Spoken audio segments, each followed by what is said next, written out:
Jissoktaw l-attakki minn esponenti tal-Partit Nazzjonalista kontra Franco De Bono. Waqt programm fuq Net Television il-Ministru George Policino iddikjara li l-Gvern issa lest jitkellem ma' De Bono dwar l-idea tiegħu iżda jagħmel dan biss b'kundizzjoni ċara.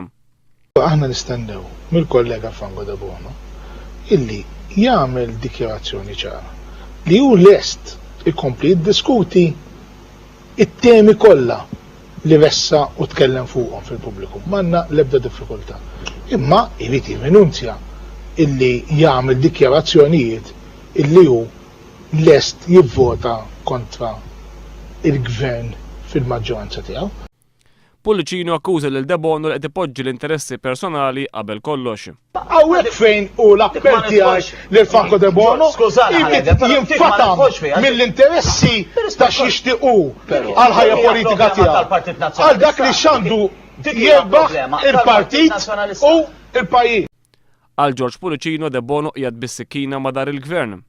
Ma jista' jippretendi li jagħmel kundizzjonijiet illi iwasslu biex kwalunkwe idea tajba kemm tajba tispiċċa issir sikkina ma' dar il-gvern li qed imexxi.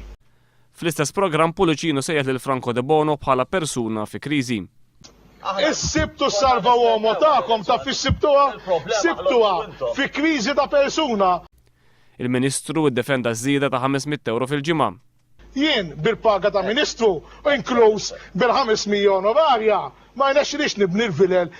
George Policino ftaħa li l-Partit Nazzjonalista lest li jmur għall-elezzjoni ġenerali bl-istess tim tal-lum. Imma immorru jekk sfortunatament immu għall-elezzjoni aħna mmorru bit-tim li għandna, bit-tim li ta' riżultati. Min-naħa tiegħu, l-eks Segretarju Ġenerali tal-UHM, Gejtu Vella, akkuża lil De Bono illi qed iżomm lill-pajjiż ostaġġ. Naħseb għandna il-pajjiż bħalissa miżmum ostaġġ minn persuna waħda.